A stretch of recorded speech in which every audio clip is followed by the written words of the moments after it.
Joining me is the panel, Will Kingston, host of Fire at Will, a podcast from The Spectator on politics and culture, and Sky News host Danica De Giorgio of Danica and James every Sunday here at 8 p.m.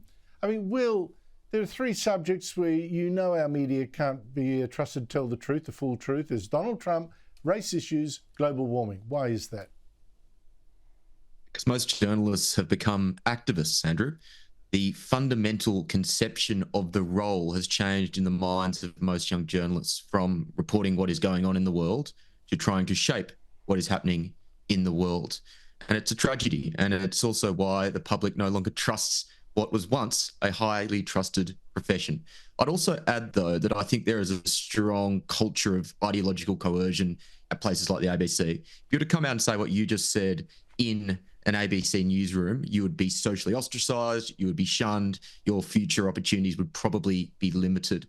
And so I think that also forces people into taking those positions at places like the ABC and most other newsrooms. Yeah, Danica, it's like a religion, isn't it? I mean, you know, for instance, here we've got an army that's short of soldiers, short of money, short of weapons. The Albanese government's got our defence forces to commit to and report on plans to go net zero. You know, saying, oh, it's going to explore using green aviation fuels on its jets or having electric Bushmaster vehicles. I mean, seriously, would China be doing this kind of thing?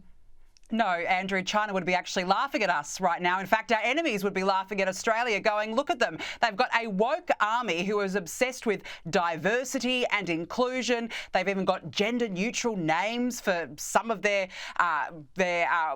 weaponry and machinery, and we can't even get recruits.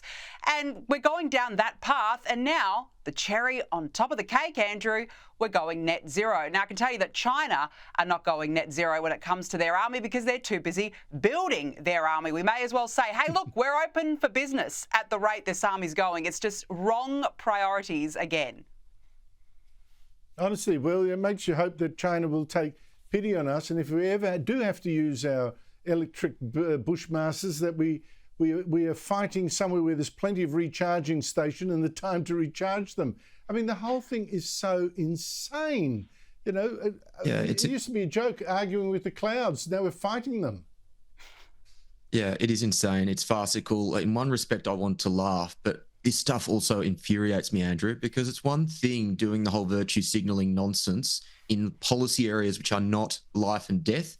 Defence is not one of those areas. If you are not focused on the job at hand, Australian servicemen and women, their lives can be put at risk. So this sort of diversionary nonsense is just so morally repugnant to me, because for that very reason that this is something which we should be taking much more seriously than what we are.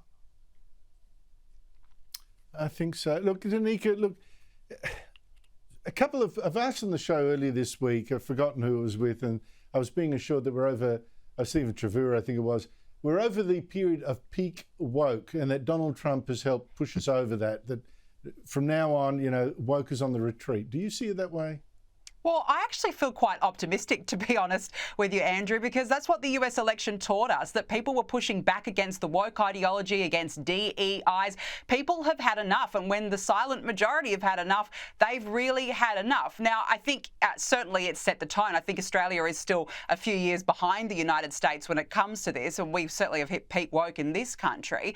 But I don't know, I personally feel a sense of optimism that people are finally pushing back.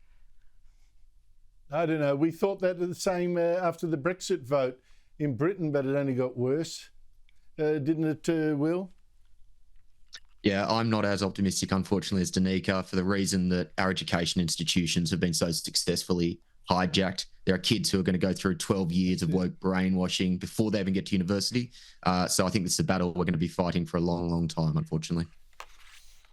Danica De Giorgio, Will Kingston, good to see you both. Thank you very much for your time.